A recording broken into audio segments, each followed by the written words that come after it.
Vande Mataram, everyone.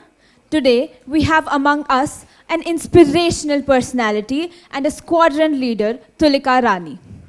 Toolika Rani is a multifaceted personality who has exhibited exemplary courage and grit to prove her mark in several fields.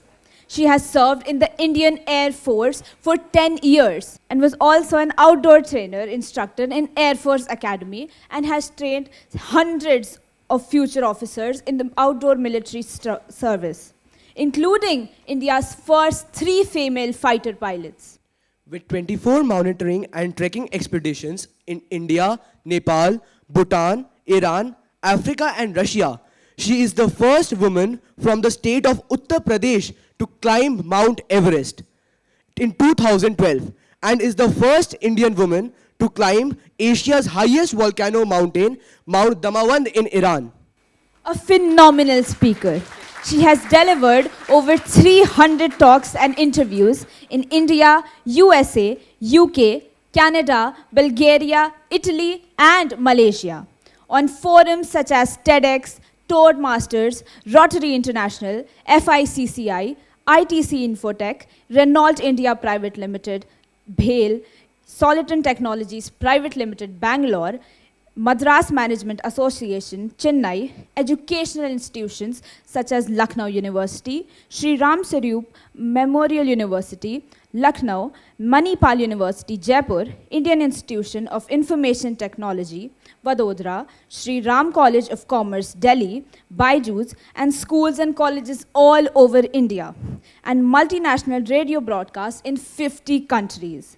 Doordarshan, Gyanvani, which is an education FM of India under IGNOU, Akashvani, CMS Global Community Radio, and various TV channels and government events conducted by the Central Bureau of Communication, Ministry Information and Broadcasting, Government of India, Nehru Yuva Kendra, Ministry of Affairs and Sports, and Ministry of Higher Education.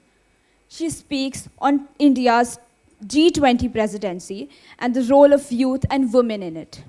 Power of mind, visualization, how to overcome fear of failure, success mindset, stress management, bouncing back, importance of emotional in material success, mental health, human unity, gender equality, and a range of other topics related to youth, women, diversity and inclusion, leadership, etc. She is presently the G20 brand ambassador of Uttar Pradesh. She is also the ambassador of India Women Empowerment Community in World Leaders Summit Ecosystem and was the brand ambassador SVEEP program of Election Commission of India with Uttar Pradesh government to generate voter awareness in the 2022 election. Her short stories, poems and articles on gender issues, travel and adventure sports, Buddhism, Tibetan community, environment and humanity are regularly published. Her highly adventurous and inspiring book, Beyond That Wall, Redemption on Everest, has been published in October 2021 from Delhi, has received Sahitra Shri Award and was displayed in International Kolkata Book Affair in March 2022. A discussion session was organized on this book in Military Literature Festival and Lucknow Literature Festival. Toolika was awarded the Young Writer Award from her book Beyond That Wall by Military Literature Festival, Lucknow. She has contributed a chapter in book Humans of Nurture Life and is co-author of the book Reach for the Sky and Stars. A co-authored book titled Healing and Growth has been published and launched globally on 1st December 2022 from USA and has been at Amazon Rank 1. For her outstanding achievements, she has been felicitated with 17 awards, including Rani Lakshmi Bai Bravery Award from Uttar Pradesh Government, Proud Indian Parliamentary Award by Central Ministry of Social Justice and Empowerment, UP Award, Hindustan Times Award, Aspiring She Power Award for Courage and Resilience, the Real Superwoman Award, etc. An ardent supporter of gender justice, environmental preservation, human unity and harmony, she is an inspiring combination of human will, intellect, powerful oratory and dynamism. So let us all welcome such an outstanding person personality with a huge round of applause.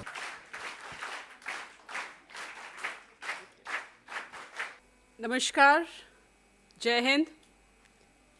बहुत अच्छा लगा मुझे आज इस प्रांगण में आके। The moment I stepped in Jaipuriya school, I felt the energy.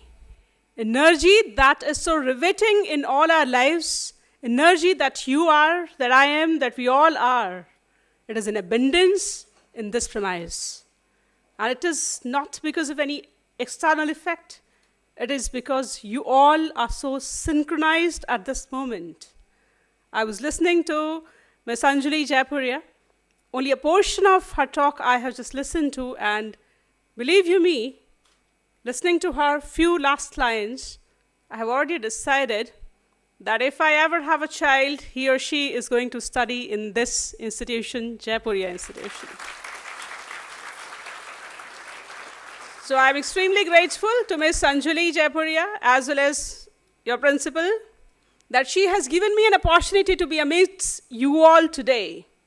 What I see here are the makers of our future, as well as our future itself. But before I begin my talk today, I would like to give a hug to all of you and a hug to one child, because I can't hug all of you personally.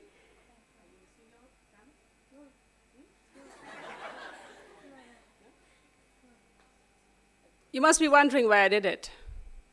The human connection is important. We, as human beings, are extremely unique creatures of this earth.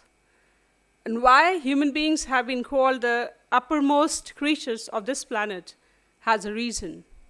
The reason that we can feel the pain, yes, the other animals can also do this.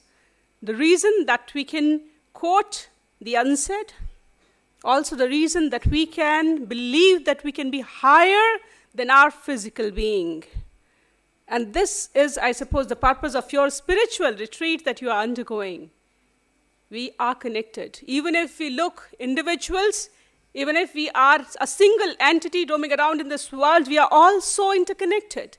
Leonardo da Vinci once said, learn how to see.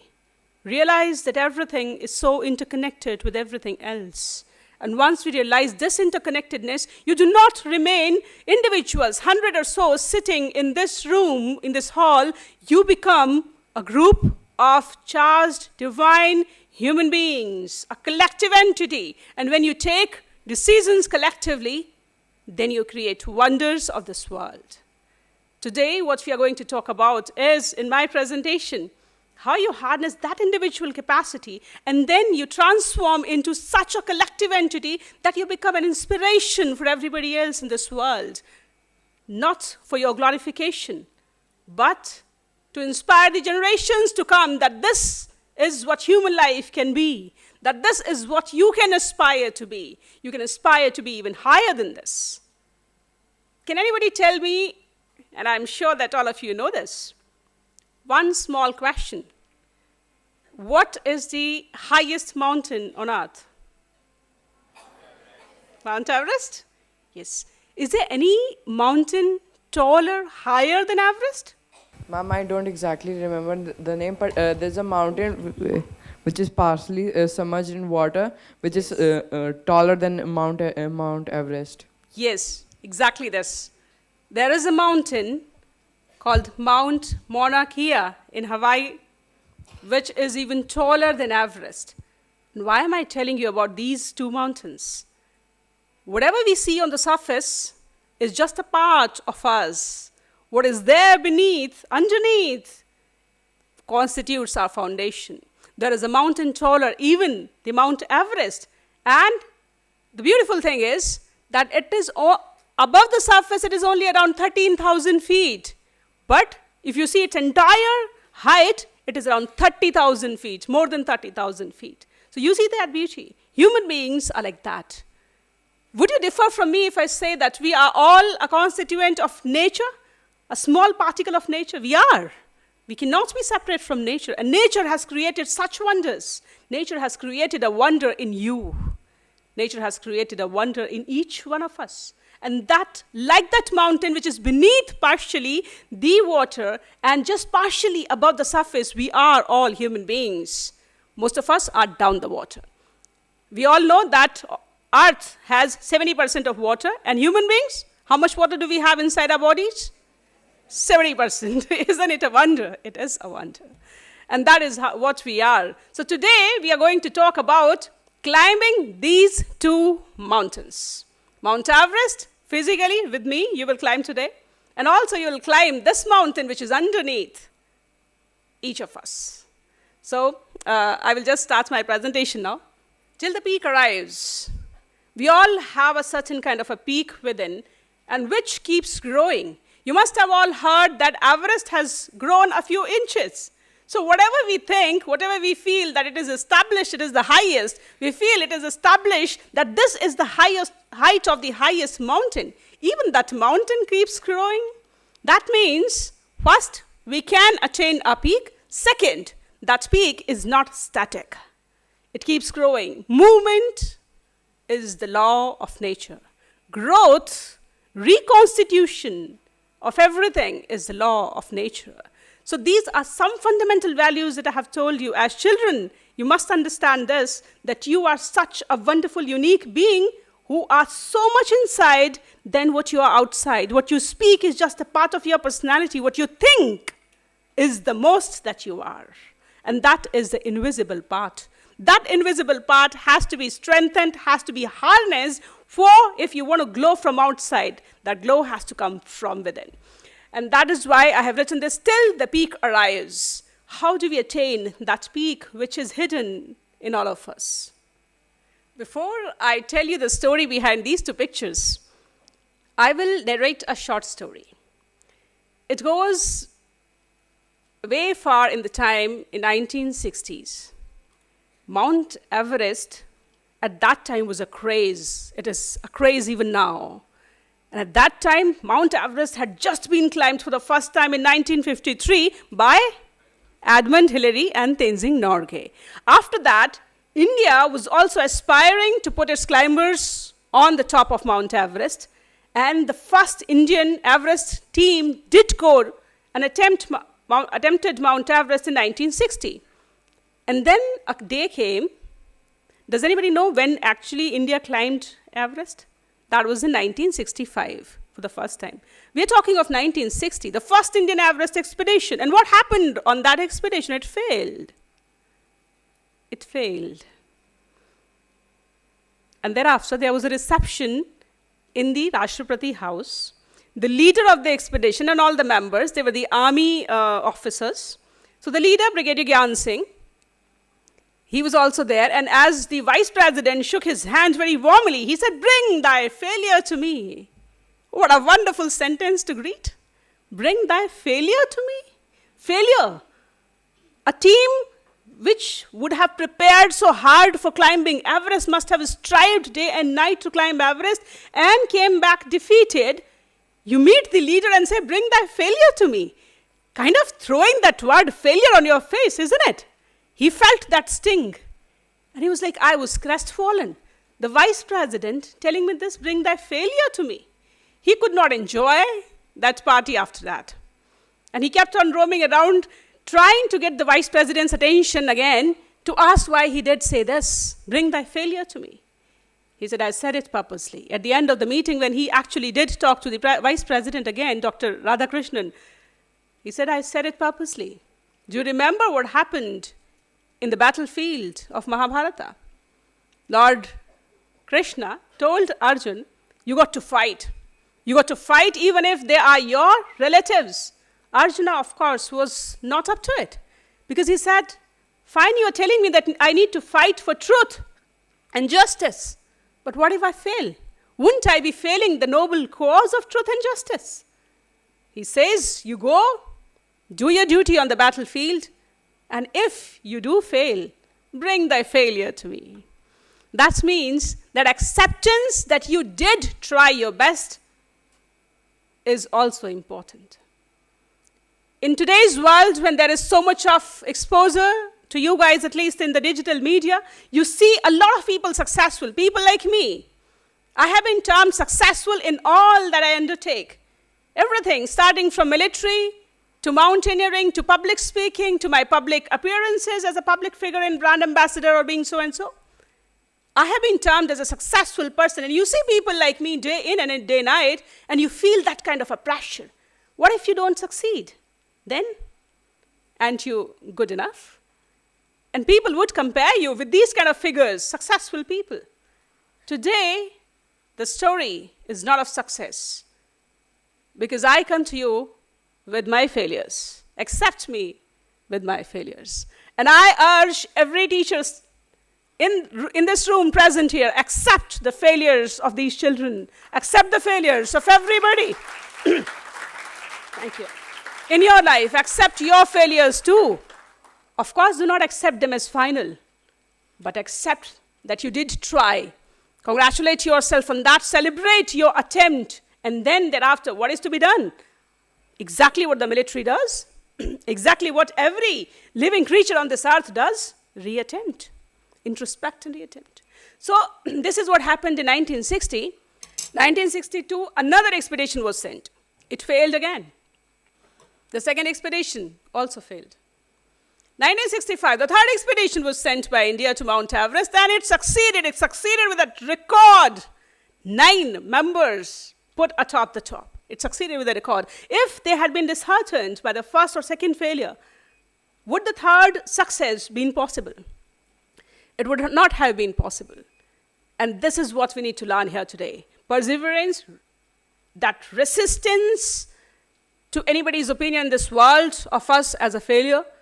How do we define failure and success? We are going to learn in this 45 minutes or so. For me, what success is very different from how the world observes me and perceives me. For today, I'm sure that for you also, the meaning of failure and success is going to change. So what happened is, this girl that you see in the NCC uniform, I'm sure if you have NCC here, if you do have it, it's very good. If you do not have, you may think of having NCC here. I was an NCC cadet in 2002. And I thought of wearing that uniform, which you see in the second picture.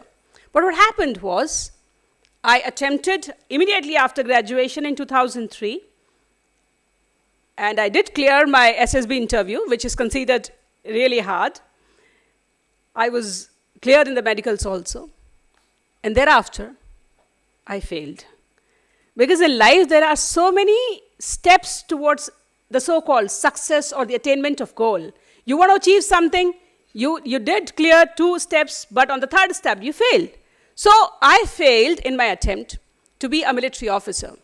And somebody, why I had urged the teachers here to accept failures? Because sometimes what we say stays etched in the heart. A one sentence from my teacher has remained ingrained in my mind since then. You know what she said?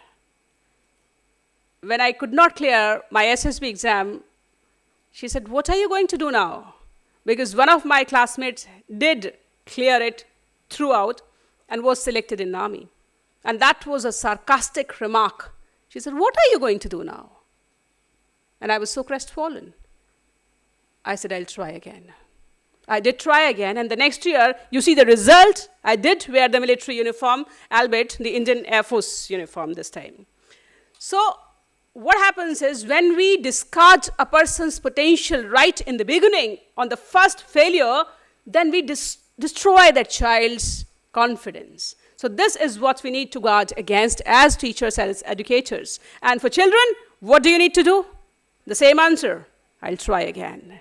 At that particular moment, when somebody shows that lack of faith in you, you got to retain that faith, because as we had just now told, you have that power within you. What others perceive about you is not what you exactly are, because you are so much beneath the water also. They can only see that 13,000 feet of Mount Mauna Kea, but Mount Mauna Kea is actually 30,000 feet. So that we have to take note of, take charge of. And thereafter, when I joined Air Force the next year, what happened was this. Generally, in our society specifically, becoming an officer is the end. You attain a successful position in this society, and then you are glorified. You're glorified for being successful in the worldly terms. But a human being, till the time you're living, what does success mean to you?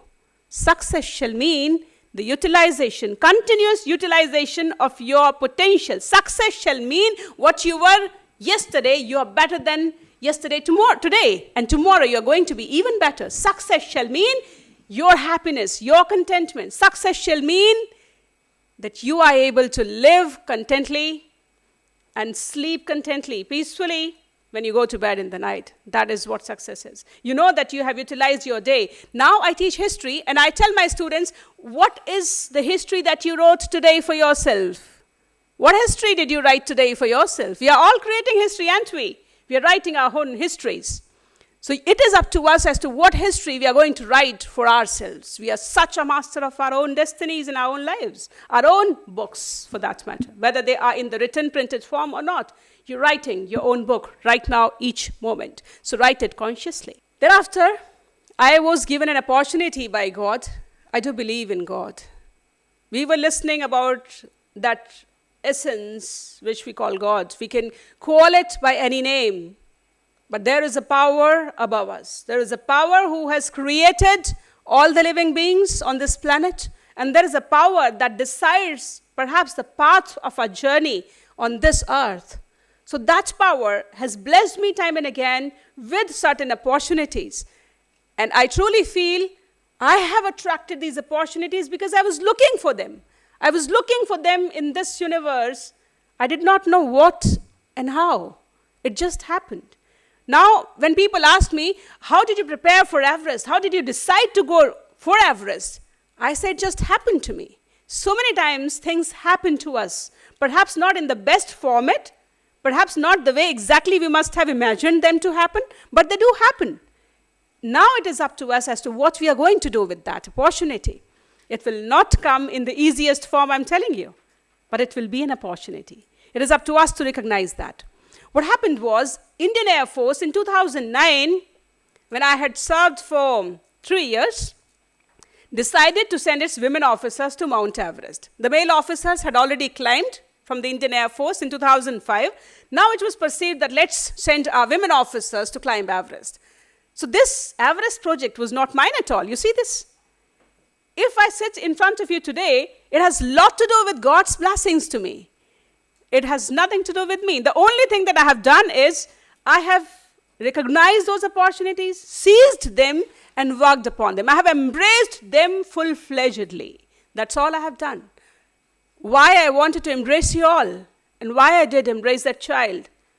Embracing helps in growing. Embrace yourself each day, the way you are. You're all so different. I see no face is exactly like anybody else's face. No person has the same personality. But then you got to embrace yourself. If you start comparing, that's the end. So this opportunity came in front of me, and I did think, because I told you I would share my failures here. You must know, when you see successful people from now on, how many failures they have had in their lives. How many failures. They are constantly a failed person till the time actually that success happens. Then the world starts telling them that they are successful. So it is that kind of a process. I had already done my basic mountaineering course in 2009. And at that time, I thought, what a torture it is. What a bloody torture it is. Because I was not mentally prepared for it. I went there, I was extremely fit. You can imagine a young Air Force officer, trained person, just 2 or 3 years into my service, and I could do 300 push-ups, I could do 300 sit-ups. I was that fit, I could run 10 kilometers a day. And then when I went to do my basic mountaineering course, I thought, it is not my cup of tea. No, just leave it. This is the end. I'm not going to do mountaineering at all. From that, you can see today, 24 mountaineering and trekking expeditions. So today, if you feel that something is not your cup of tea, And then again, God presents that opportunity in front of you. You got to sit and think the way I did. This signal came in our unit. It was sent to all the Air Force bases. I also saw that. And I sat thinking, this is Everest. So these sort of opportunities do not come every day. But I also realized that you did not perform really well in your basic mountaineering course. And remember how you had felt, this is a torture. Are you going to put yourself in that torture again? And more than that, what if you do not perform? What if you fail? Then you will become a matter of laughter. So this kind of situation comes in our lives multiple times. What if I fail? What are people going to say about me at that time? They will laugh at me. They will say that you wasted your time, your resources, your parents' money, and the institution's time and resources also. What will happen then? What I thought I will share. I thought, okay, even if I do not climb Everest, actually, it will be an experience to live with at least. And I will not live in this speculation all my life, what if I had taken that step forward? So when opportunities come in front of you, think for one moment, what if should not remain in your life forever? You should live that moment. And then I thought that, okay, let's go. There are only two situations to happen. Either I climb or I do not climb. In any of these situations, I'm a winner. So I volunteered for this. And this is our team. We went to climb 4 successive peaks in Himalaya because it was the Everest. So Everest expedition was scheduled in 2011. The preparation started in 2009 itself. Because whenever you are aiming for something really higher, you got to prepare yourself for this. And not only your body, you got to prepare your mind. You got to have your soul embedded in that particular task. Until you are totally integrated with that one thing which you want to attain in this life. Totally integration means your soul included, your entire being on this planet just inclined, just tuned towards that one particular thing. That is what Swami Vivekananda said also. With every particle of you desiring that one particular object, then it happens. Because as you can now feel the energy in this hall, there is this energy, vibration, because you are right now in sync with my thoughts. Your entire attention is here with me, and that is why you feel those reverberations of this energy. This is what happens when you put your entire soul, your entire being into one particular object. That is what is the principle of laser. Laser works like that. When you become laser sharp, you can cut through any obstacle. And so we were being prepared on 4 mountaineering expeditions. We went to Leh. First, we climbed Mount Sasir Kangri, 20,000 feet. Thereafter, we attempted Mount Bhagirathi, Mount Kamet, then Mount Sasir Kangri. So these were 4 peaks. We went to Siachen Glacier also to train. Siachen Glacier, I'm sure you must have heard about Siachen Glacier. This is the coldest place in South Asia. And unfortunately, the highest battlefield that our soldiers have to be deployed at. Unfortunately. So we went there to train. And in 2011, we did embark to climb Mount Everest with all the fanfare.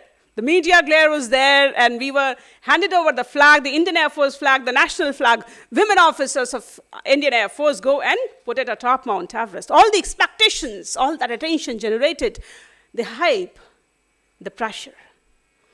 And we had prepared hard. For 2 complete years, we had really prepared hard. So this is how Everest is climbed. I'll give you a brief about it. You see the base camp in the beginning here at the base. We reach here by climbing for 8 days. Exactly tracking for 8 days, not mountaineering. So after 8 days, we pitch in our first base camp. Thereafter, there are 4 successive camps put at the altitude of 2,000 feet increasingly. The height of Mount Everest is 29,032 feet. So there are these 4 camps, in total 5, including the base camp. And thereafter, after the 4th camp synonymizes the death zone. Think of this word, death zone, मृत्यु क्षेत्र. क्यों कहा गया इसे मृत्यु क्षेत्र? Because many people died there due to hypothermia. Yes. Many people died there, of course. मृत्यु क्षेत्र का मतलब ही है कि जहाँ पे मृत्यु के चांसेस बहुत ज़्यादा हैं. Hypothermia is just one thing that happens in this 3,000 feet, deadly 3,000 feet on the tip of Mount Everest. But there are other possibilities. Yes, ma'am, please. शरीर के अंग अपने आप खराब होने लगते हैं, ऑक्सीजन नहीं के बराबर वहाँ रहता है और बहुत जल्दी माउंट एवरेस्ट पर जाकर और डेथ जोन कैंप 4 से लौटना होता है जी. और एक चीज़ मैं और आपसे कहना चाहूँगी कि एवरेस्ट कैसे कूड़ा करकट का घर और एक हाईएस्ट मर्चरी भी बनता जा रहा है. बिल्कुल बिल्कुल. My name is Adhyan of class 7th. The word ma'am was reaching for is frostbite, in which the cells start to die and your organs freeze. And also because of high altitude and lack of oxygen, as she said, cells start to die and then brain damage is also done and sometimes it can also be permanent. Yes, yes, exactly. On frostbite we will talk. My name is Pratyush Singh, also from class 7th. And on Google, you can see the pictures of the death zone where you see there are a lot of corpses lying because no one wants to go there and carry this heavy weight down to their families. Yes. I'm Adya Saxena of 11G. There is also a difference in the pressure. The pressure starts decreasing as we go on. Ma'am, the death zone is very steep. So, ma'am, many people because of the the weight like 20 lbs and ma'am, they fall down. Yes. And yes. ma'am, nobody is there to like save Help them. them, yeah. And ma'am, if they are there, they can only survive ma'am minimum 5 minutes, ma'am. Okay. Yes. So I'm glad that you know about this so much. What is death zone? Exactly. All the things that you have told me are correct about this death zone. Frostbite, we will talk about it. I will show you what frostbite is exactly because I experienced it over there. So this is death zone, मृत्यु क्षेत्र, मतलब मौत के मुंह में प्रवेश करना, literally. So ये जो अभी आपने बताया कि जैसे जैसे प्रेशर बढ़ रहा था, प्रेशर कम होता जाता है, the altitude increases, the pressure decreases, and with the decrease of pressure, the amount of oxygen that you can inhale decreases. तो हमारा तो ह्यूमन बॉडी का सारा काम ऑक्सीजन से चल रहा है, ऑक्सीजन ही कम हो गई, then you can imagine at that altitude your brain और your lungs, how will they function.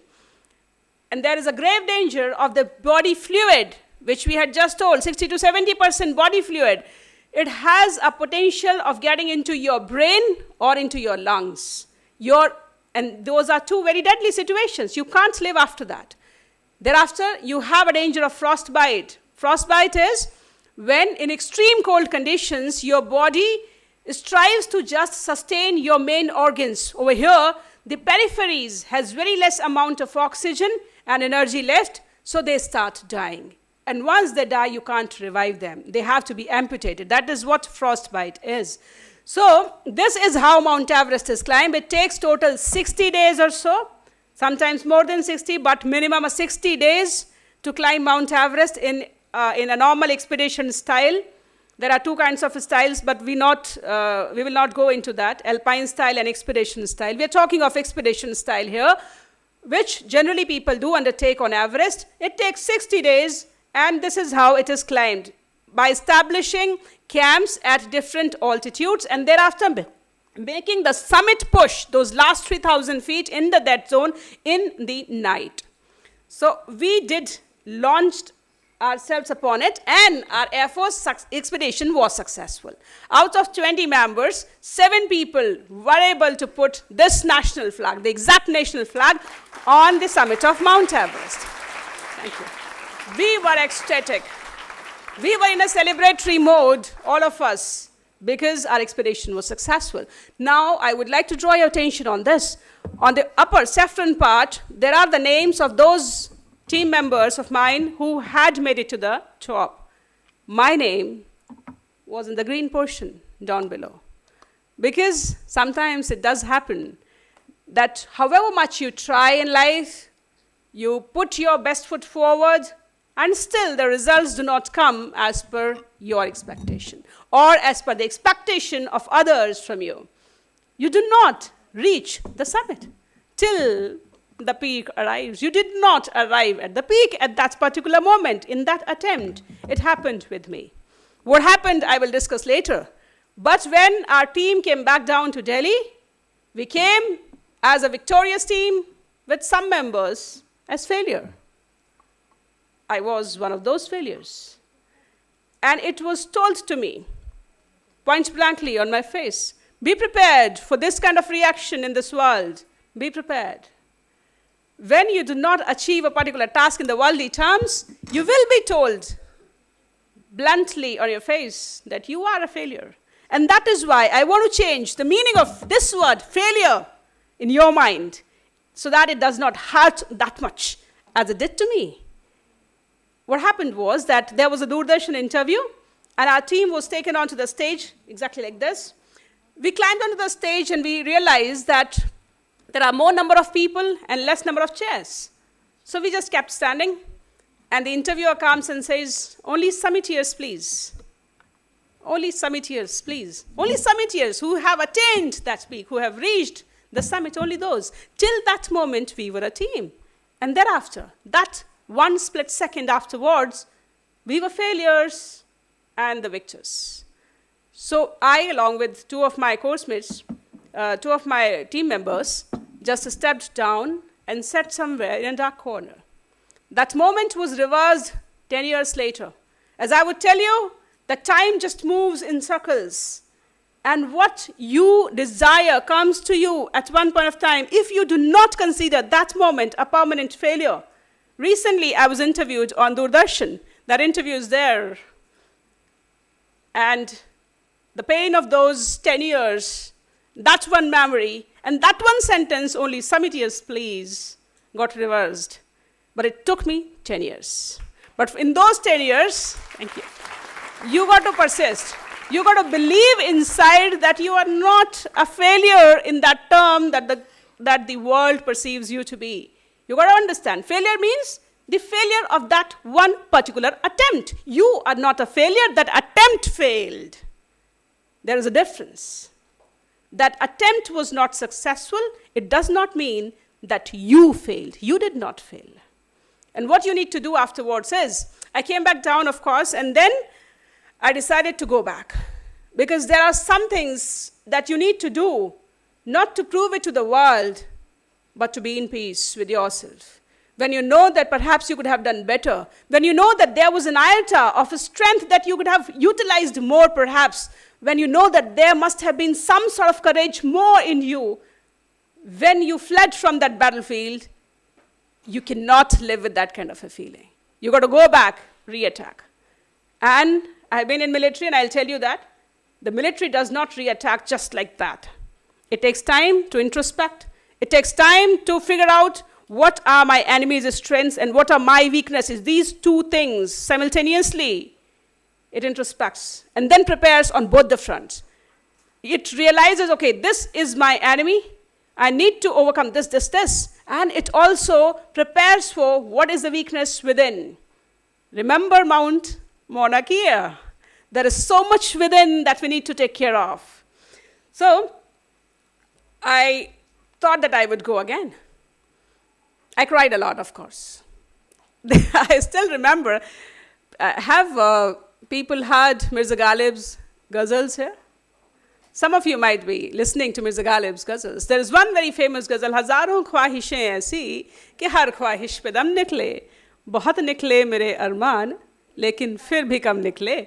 So ये ghazal repeatedly मैंने सुनी base camp में Mount Everest पे, with the accompaniment of tears rolling down my cheeks.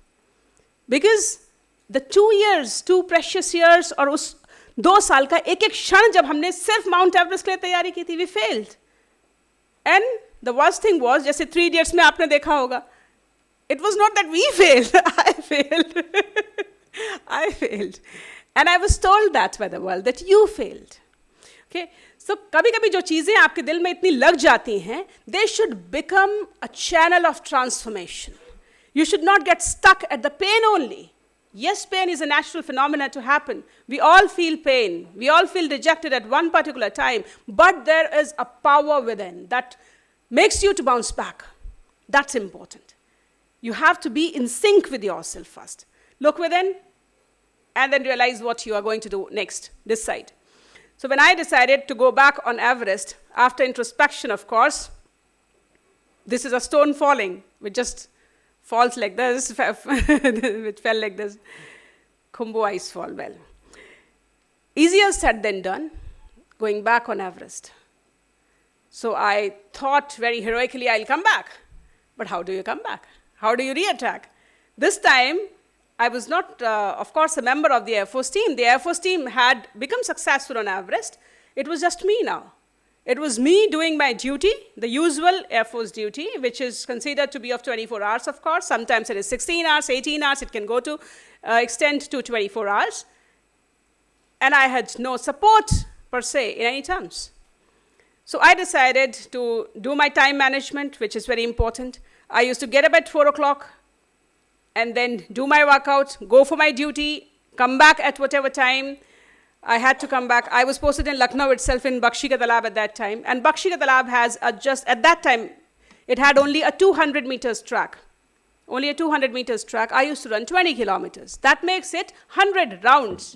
And at what time? At 10 in the night. Once I am done with my duty, I would just change into my tracksuit and thereafter run. मैं और मेरी तन्हाई. But मैं और मेरी तन्हाई कभी-कभी बहुत ही ज़्यादा growth stimulating होती है. Because then you can interact with yourself. Then you can see what thoughts come. I would urge you, if you have your mobile phones, everybody has nowadays, in the morning, for initial 10 minutes, do not look at your mobile phones at all. Inculcate this habit in you from now on. Just see what thoughts arise in you. It will tell you what kind of a person you are. You got to know what you are actually first, before you pronounce a judgment on anybody else in this world. So, I used to run like that, I used to prepare like that. The financial part also came as a challenge. So I had a very peculiar situation. I was a serving Air Force officer, and I couldn't seek sponsorship from outside because they said that you won't be able to talk to the press. There is a restriction on talking to press. So I couldn't give them publicity in return.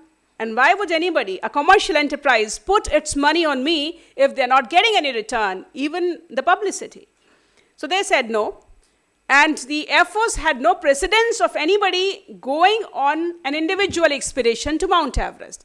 I put up my application that I want to take the entire entitlement of 1 year of my leave, that is 60 days in a leave, in one go, and climb Everest. So when nothing came, there was a moment when I felt so despaired and dizzy with dejection. I felt, is there no way out, God? I have decided to go back to the Everest. Is there no way? Because everybody says, no, we can't help you financially. And the financial expenditure, it is subjective for everybody. For me at that time, it was huge. It was 21 lakhs. I'm talking of 2012, so many years back in time from now. So it is very subjective for everybody. For somebody, 21 lakhs may not be a huge amount. For me, it was, because I was just earning my salary at that time. But by God's grace, I could take out all my savings. And my parents also supported me. So we decided that we are going to put our money into this expedition. Why? Not to climb a Mount Everest only. Why? Because I had to live with respect within myself. How you feel about yourself is more important, thank you, than how others feel about you. If you are feeling joyful, you're fine. If you are feeling confident, you can do wonders. Even if the other people are not believing in you right now, if you feel that you can do, you just continue with that work and you will see that it happens. If you visualize, it happens. The inner power has to be harnessed. Every moment that I walked on this earth in that 1 year, between my failed attempt and the successful one, there was a gap of a year. And every moment I stood on this earth, you know what I imagined? I imagined standing on Mount Everest. Even in my backyard when I stood, I imagined standing on Mount Everest. Try doing this in your life. It becomes a reality. Thank you. So, this picture that you see is of Khumbu Ice Fall. Between base camp and camp 1, I returned to Everest, this time on my individual expedition with my Sherpas. There was nobody to guide me in terms of leadership. because that was my individual expedition. This wall that you see, this wall was the culprit that has sent me back on my previous expedition. It was here on this wall that I had fell sick and I had returned as a failure, so-called failure. So this time again I encountered this demon. You will encounter those demons again and again. Repeatedly in your journey, you will encounter. And it failed me again. Because sometimes your enemy is stronger than you are.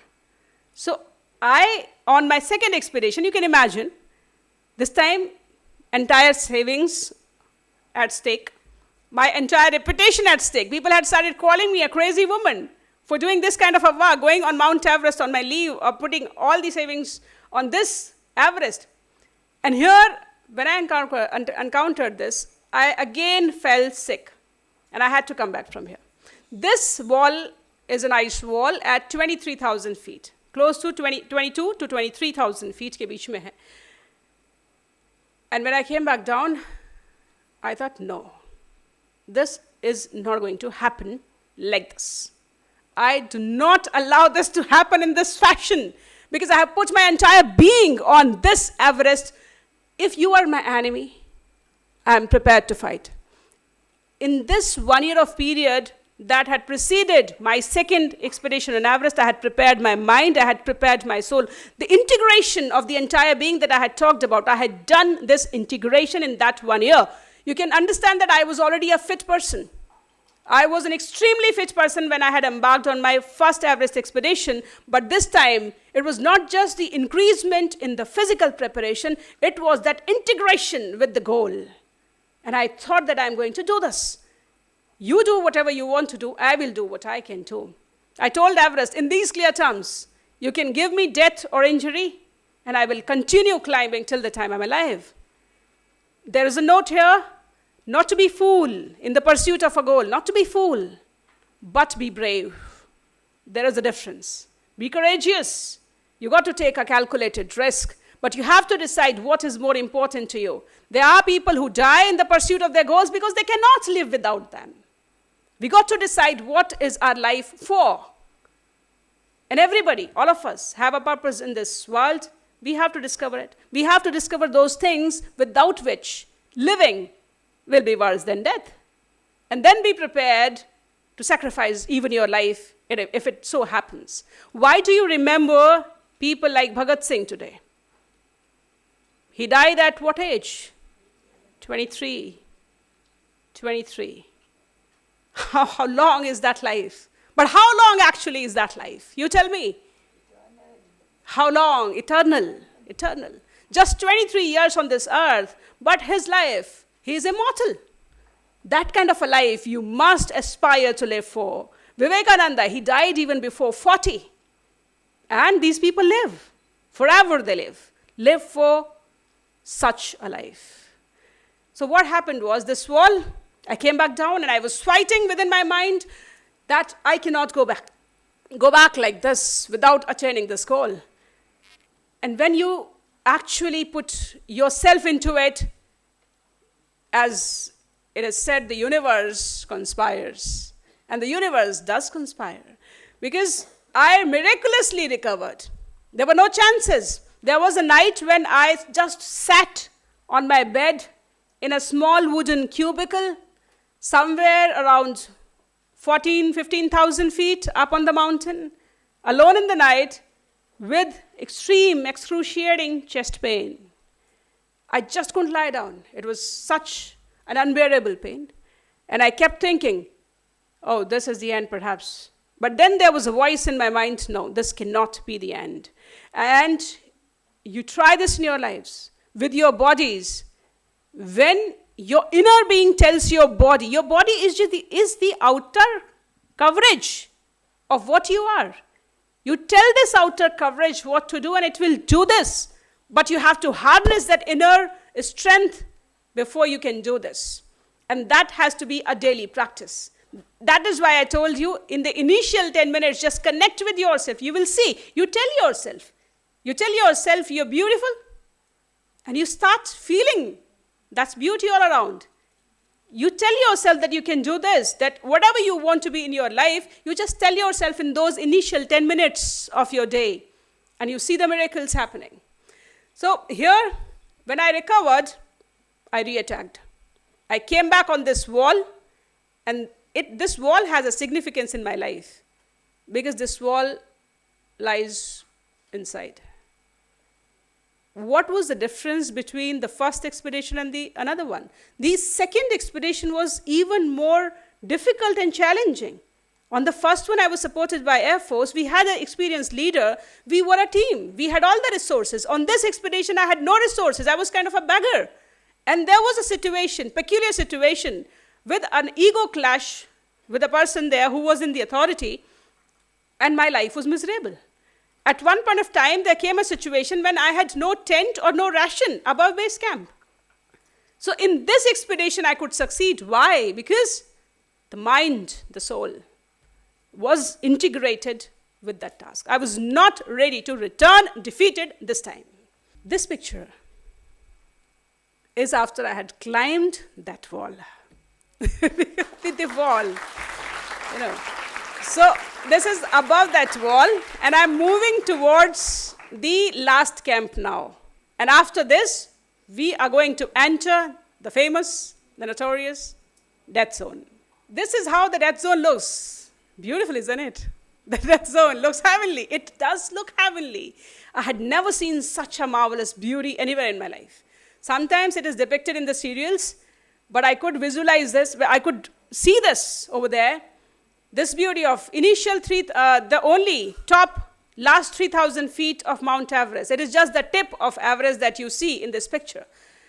So here I reached around afternoon, and this night we had to climb to the top.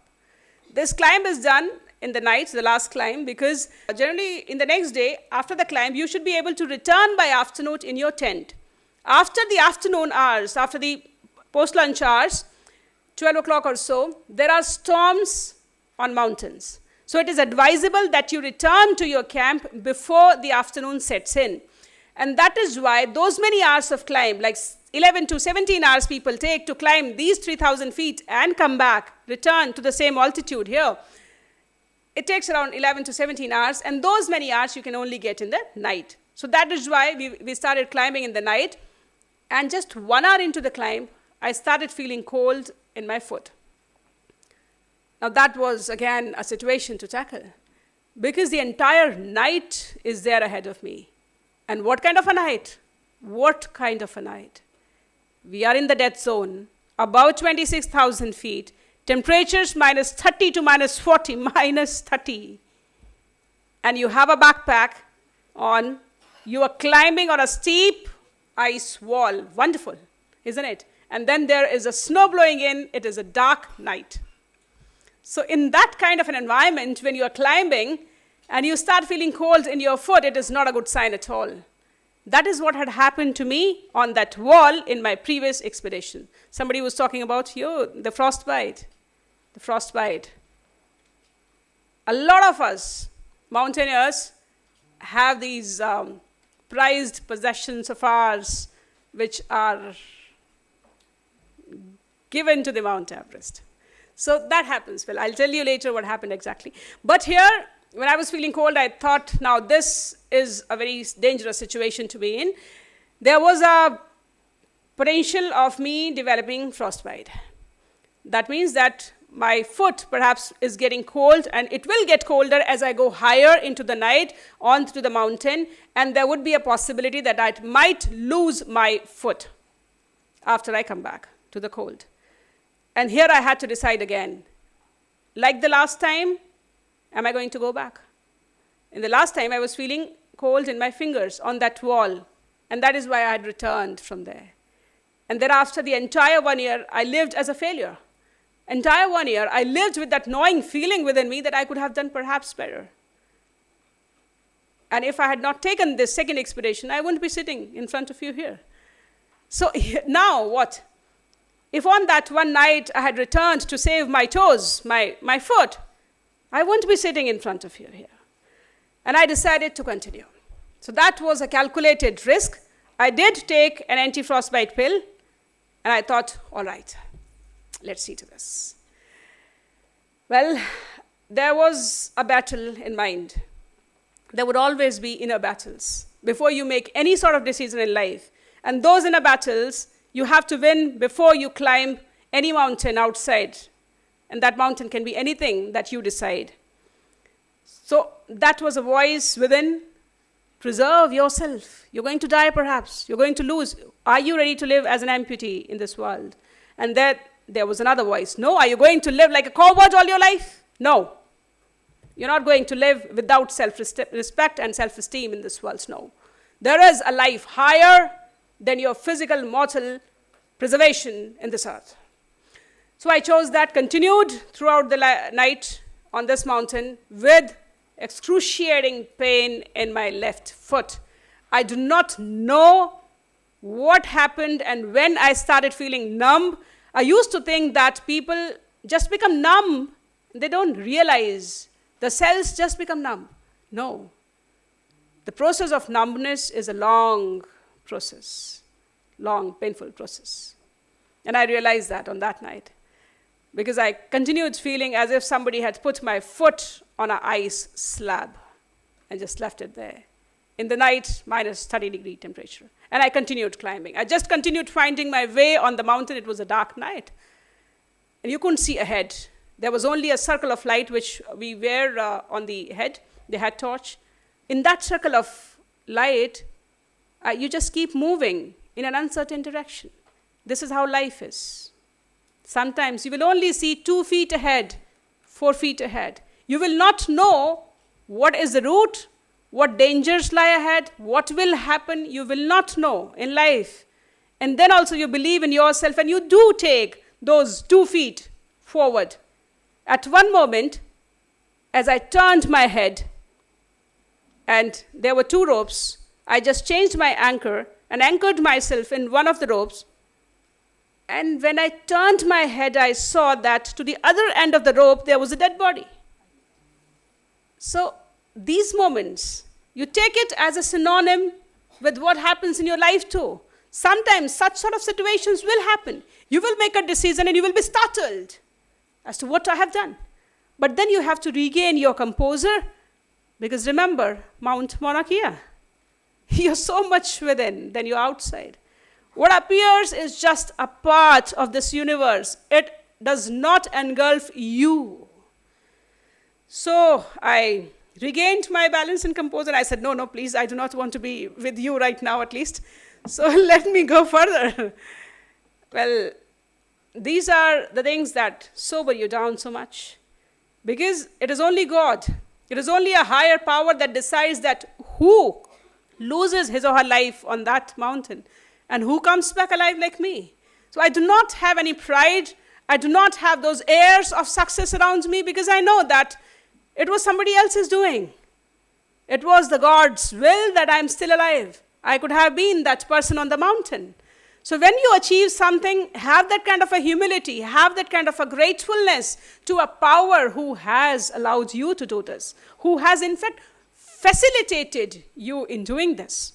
So I continued, and then this moment came. Before this moment too. Thank you. It was a climb throughout the night. It took me 11 and a half hours in total. Throughout the night, I continued climbing with that pained foot. And just before the summit, there is something called Hillary Step. You might go and read about it, after the name of Edmund Hillary, of course. It is a piece of rock, some 45 feet or so. But it is an assortment of rocks in a very jumbled way. So sometimes you try to grab it and you cannot reach it. I kept slipping repeatedly. And I had already climbed throughout the night. My body was so exhausted. But what makes you move and try again and again is your will. Is that something within you that does not let you give up? So at that moment, I repeatedly tried to get over that rock, and I did make it. Of course, only after that I could reach here. And even after that rock, there was a smooth snow field, and then you feel, okay, you got to cover this much also. Here on the plains, when we walk, when we run, when we breathe, when we live, it is so easy. It comes so naturally. But you realize how precious it is when you go to the mountains. You must go to the mountains at least once in your life. If not very high, just go till wherever you can go. You will realize what it means to be able to take one step forward. You will feel that beauty of being able to breathe and do your normal tasks. So at that moment, when I had already climbed the entire night and I could see the summit in front of my eyes, but there was this distance of a few feet to be covered, and no energy left in the body. At that particular time, this within substance comes into play. You will realize these moments in life when you feel that I cannot take it anymore. Life is so unbearable. It is hellish. Remember my words in those days. Remember Mount Monarchia. You are so much within than you appear on the outside. The external circumstances are just a fraction of your existence on this earth. You are what you are within more. And that can sail you through any difficult situation in this life. At that time, my inner voice said, move. I was actually mumbling like this. I was not under my control, I suppose, at that time in such a way that I did not care who the hell is listening to me. No. I said, move. And my body moved. I again said, move, and my body moved. One step at a time. This one step at a time, if you keep taking in life, you will see that you can reach any sort of average that you set for yourself. And this is how I did climb Mount Everest on 26th May 2012. A very privileged moment for anybody to have this national flag in your hands and standing on top of the highest mountain on earth. Can we play this video? Try it again. This is how it looks from the summit of Everest. It's beautiful. It's breathtaking, and that's me standing on Everest, completely attired in my climbing clothes. And I'm telling my Sherpa to take a 360-degree view. These prayer flags are the Buddhist prayer flags that the Sherpas put on top of Everest because they consider it as a sacred mountain. Well, as I came back down, I had told you about gratitude. So this smaller flag, the bigger one you had already seen, that was of my team last year. And as I came back down, I went to the same lodge in Nepal. There's a place called Lukla, where my team had left it on the wall. I went there and I put as a mark of gratitude to my organization, the Indian Air Force. I pasted it there. And the line that I wrote it, if you're ready to put everything at stake for your dreams, they do come true. But the catch here is everything at stake, everything. So this happened, but that was the prize. One point that I want to tell you, children, is that nothing in this world will come without a prize. There is a price tag attached to everything. And we must be very realistic about it. So this is what was happening when I had decided to continue climbing in that night. This happened to my foot. This is what frostbite looks like. I was hospitalized in a military hospital here. It's not to show you some grimy pictures, no. It is not to spoil your spiritual retreat. It is to tell you that things like this do happen in life, can happen in life, and that you must be prepared for that. If you want to be called somebody great, and even more than that, if you want to live a contented life, you must be prepared to go beyond your bodies, beyond your visible self. So I was in the hospital for 3 months here itself in Lucknow. And everybody told that these two toes, the big toe and the adjacent one, will be amputated. And And none other than the head of the hospital said this. Deputy commandant would say this. Every day he would come on the round in the morning, 8:30, and he would say, these cannot be saved.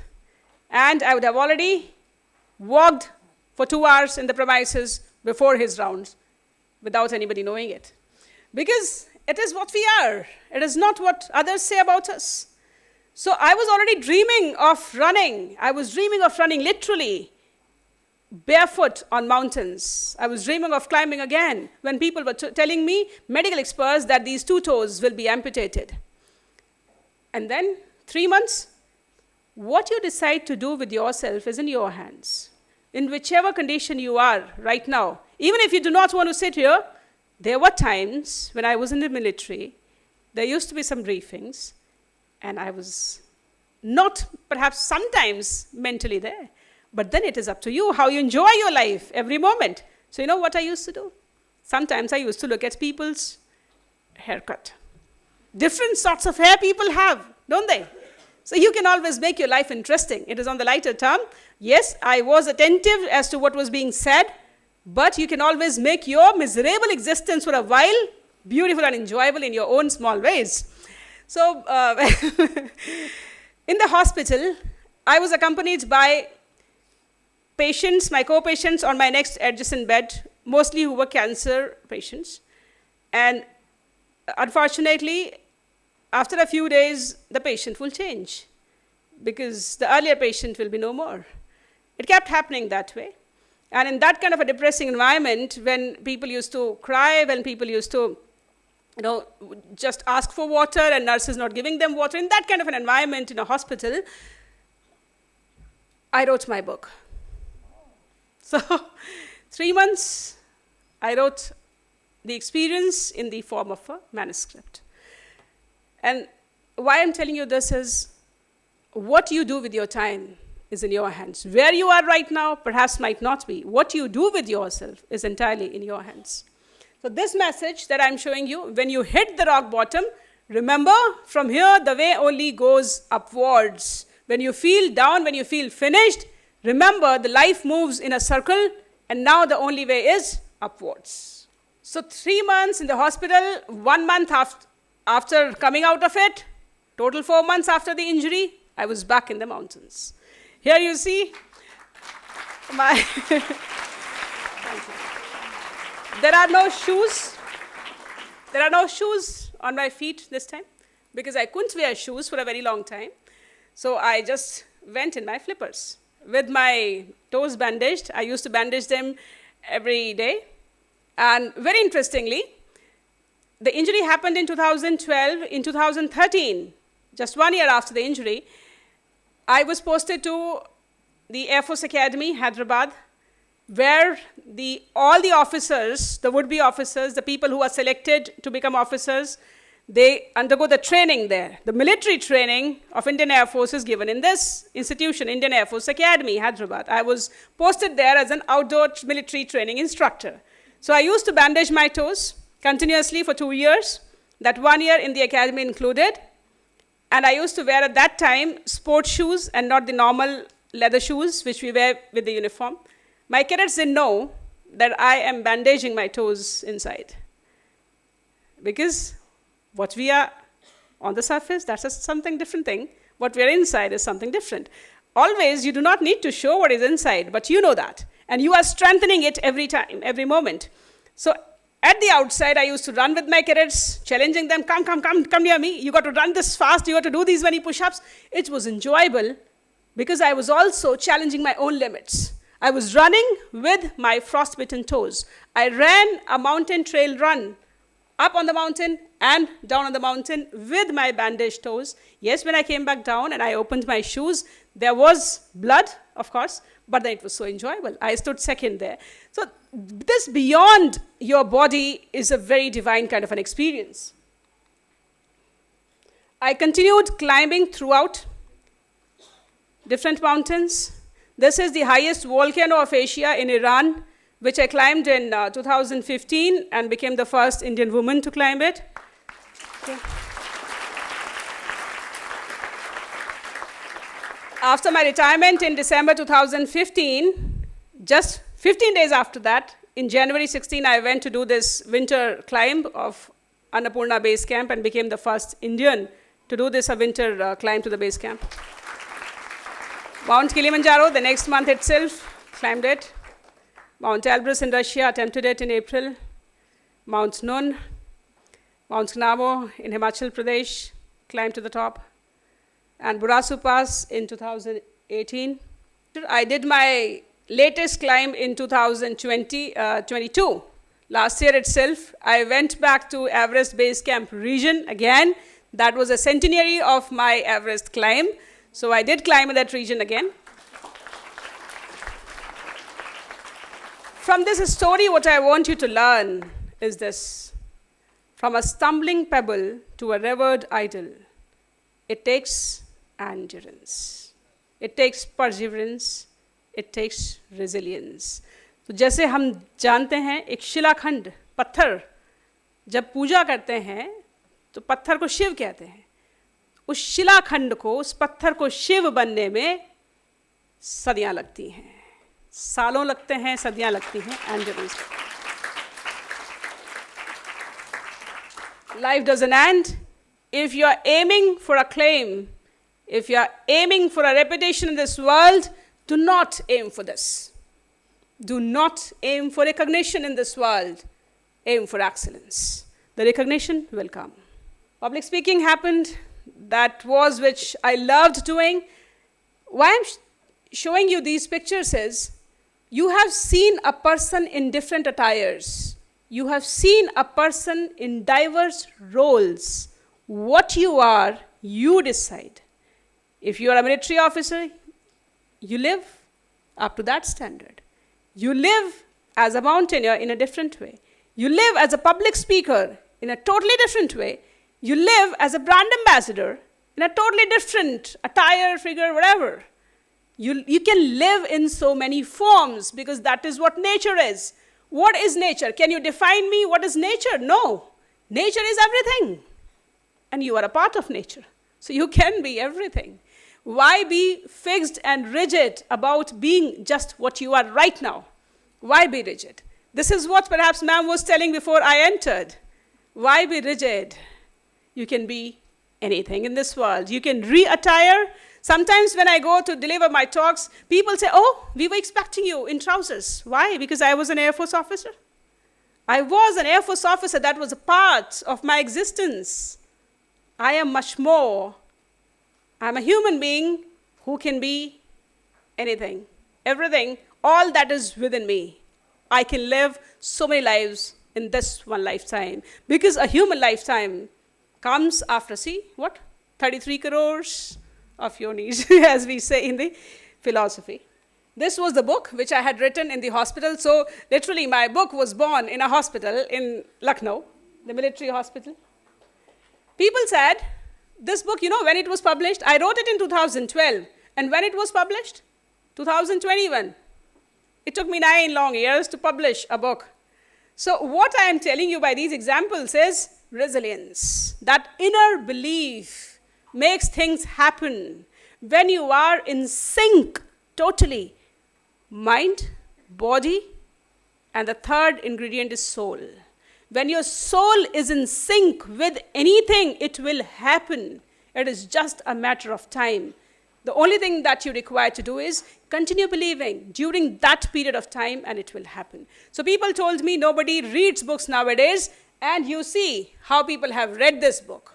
So it was shown in the International Kolkata Book Fair, and then it became a huge success. So people did read and appreciate. This is what I can say. This book was awarded two awards by Military Literature Festival and Rubaru Foundation. Well, that is the book. It is available on Amazon. It is available with me. And then these things happened. Some newspaper cutting. After, in this January, I was appointed the G20 Brand Ambassador by the Higher Education Department, UP government. And in this connection, I have delivered more than 40 talks in the universities and schools and colleges. So telling people what G20 is, why India's G20 presidency is significant, and this. I would like to finish my talk with this poem, which is written by me. Whenever you feel you're losing. You know, when I wrote this, I was walking on my terrace one morning when I was in the thick of perhaps what people call a bad fortune. 7 long years, I was again a failure after my retirement. 7 long years. So there is a spell of years and years when you alternate between being a successful person and being a failure. But then what are the thoughts that arise in your mind matter. And that is why I urge you to give those at least 10 minutes to yourself every morning, in whatever mood you are, whatever circumstances. This just came in my mind automatically. So I want to share this with you. I see you on the horizon. The sun was rising, and my fortune was ebbing in those days. But I saw the sun and wrote this for myself. I see you on the horizon. You are a rising sun. Here I say you are a rising sun. So grammatically, you can note this. You are a rising sun. A red, round, striking ball, forgotten I haven't, you too had a fall. Into that deep, dark, invisible pit of misery, dejection, and desolation that yearns long night and night after night. No light emanated from you. You just showed up, tired, masked, habituated to rising. Look at that. Habituated to rising. The sun is habituated to rising. Even if it is tired and masked. But not anymore. Not anymore. Subdued you are. You are my orb. You might not be feeling very good and great at that particular moment in your life. Subdued you are my orb. But bigger you grow with each of my strokes. Now fear you not. I have planted fire in the center of your heart.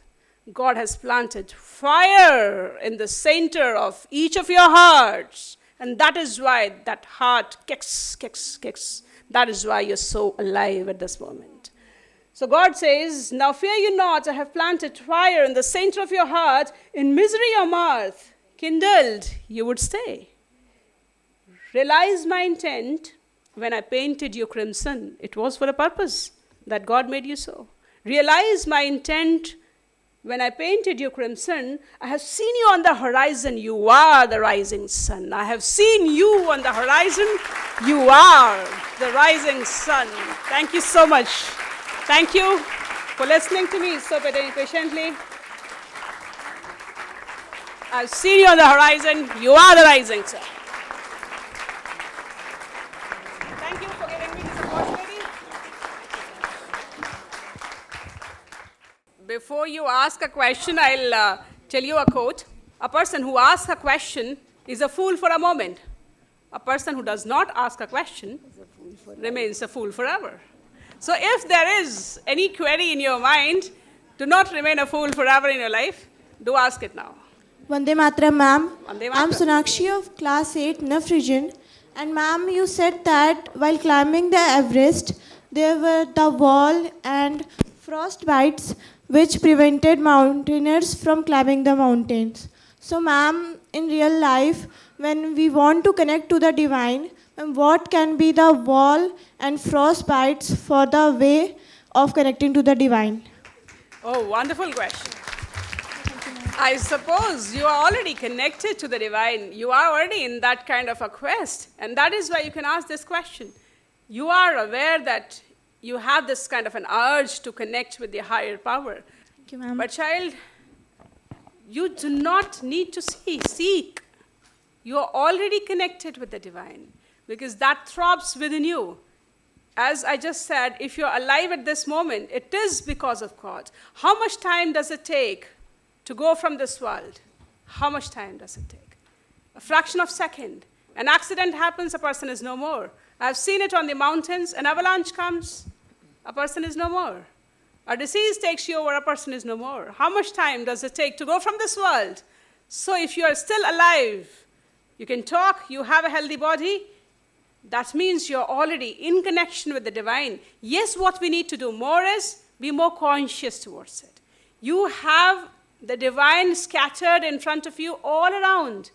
What I do, I look at plants and I observe them that during the summers, they adopt a particular strategy to live.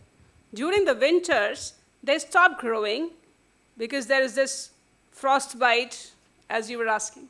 The शीतपात जिसे हम कहते हैं, autumn आता है तो पत्तियां झड़ जाती हैं. A plant which is stationary also has so many roles and so many different forms in its lifetime. But it is living because it has a will, one thing. It is living because somebody above it wishes it to live. Everybody's life and destiny is fixed, I suppose, here. It is not to say that you do not do anything about it, but as long as you live, who decides that you're going to live that long? Who decides? Have you ever thought of it? Can doctors decide how long you're going to live? No. In COVID, we have all seen this. Can money decide how long you're going to live? No. So who decides that? God, the divine, decides it. Yes, I will say that in today's times, mobile phones are a big distraction. So if you can give those 10 minutes to yourself, you will see gradually it happens that you start feeling God's presence every moment. What I understand by a question is perhaps the frostbites and the challenges that you constantly feel in touch with the divine. What are those challenges? That's what you're asking. Yes, there are distractions. There are times when we feel dejected. But in those times also, I just look up to God and I say, what are you doing? Tell me at least what are you doing and for how long I need to endure this. So we have to cultivate this. We have to realize that there is somebody who is constantly with us in pain, in misery, in happiness. So when you are happy, you have done something well in your life, say thank you. The way I said that he let me be alive, reach the summit, and he let me come down from the summit. I was thinking, just yesterday I was saying I want to climb the highest volcano of this earth. And my driver said, don't go there, ma'am. It is so dangerous. And I said, I have come back from so many mountains alive. If life is there, I'll come back. So those kind of things, distractions you have to avoid, and a certain consciousness that God is everywhere. When you look at this person, isn't it God? When you look at any creature, isn't it the creation of God? I do this, a connection with birds, a connection with flowers, a connection with trees, a connection with the rising sun. Watch nature. My only mantra would be, observe nature silently without any distraction. You will feel that kind of an energy and connection with the divine. Okay, ma'am. Thank you, ma'am. Ma'am, what do you do when it feels like you constant misery and you're not getting anywhere? What do you do to overcome that feeling? Yes, those times come. And as in my story I've told you, sometimes it has been years and years that I have been stuck in that constant misery. Sometimes it is 9 years, sometimes it was a gap of 7 years. So at that time, what I do is, yes, I do cry. At times I do cry. And I do cry so much that I feel that kind of a connection with God. And then I talk to him. I talk to myself. I sit alone with myself and I ask, what? There was a quote at one point of time, I read. That is also one thing I would advise you people to do. It is totally up to you because we all find our own ways to connect with God and our own ways to cope with the challenges of life. But I'm sharing my ways. I also read. There was a time when I felt that I'm going nowhere. Nothing is happening in my life. And at that particular time, by coincidence, I just opened a book. It was a book by Paulo Coelho. And on the front page was a poem by Rabindranath Tagore. And the last lines of it is, when I feel that there is no way forward, you show me another miracle of life. These kind of poems, the writings, I would advise that you do cultivate a habit of reading the great minds. Reading the great minds, because there is where you gain strength. There is where you gain perspective. And sometimes, astonishingly, you receive a way forward. A ray of hope is an important thing in life. So do talk to good people. In your space, it is up to you what you want to gather. In this world, there are both the things, good and bad. So when we are teaching our children, we must teach them that there is bad also existing in this world. It is not the absence of it, but it is your choice as to what you want to take from this world. There is negativity, there is hope. There is despair, and then there is this way forward.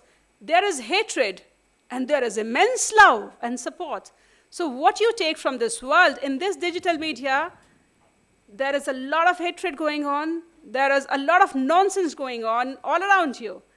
In one word, I say it, kachra. But it is up to you. Do you fill garbage in your homes? No. Why do you fill garbage in your minds? Why do you fill garbage in your minds? Be very conscious as to what you're seeing, what you're reading. So this is what I do. When I'm at a point of despair, I connect with God. I just ask him simply this, what are you doing and why? For how long? I need to go on. And he does tell me that it is a little more longer, the way it is in the mountains. In the mountains, if you ask anybody how much longer, they'll say it is just a little more. Just a little more. No, yahi hai, paas mein hi hai. So this is how it is about life. और जैसा कि हमने इस mountaineering की story में आपको बताया, आपको अगर आगे के 2 कदम भी दिख रहे हैं काली रात में, तो आप काली रात पे फोकस न करके वो 2 कदम अपने ज़िंदगी में उठा लीजिए और वैसे ही चलिए.